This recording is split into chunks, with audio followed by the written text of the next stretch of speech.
Hey, it's Maurice with A1 Roofing's KangaRoof. Let's talk about something that's just as important as your roof cover over your head, your roofing warranty. First off, not all warranties are created equal.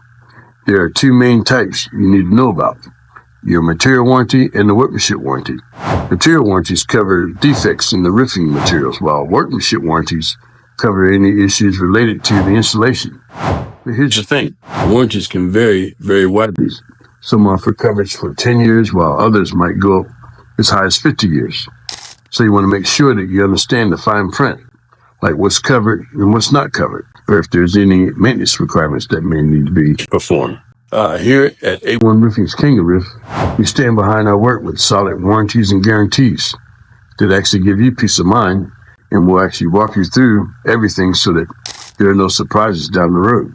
So if you have any questions about your roofing warranty, we entice you to go to our website, KangaRoof.com, or give us a call.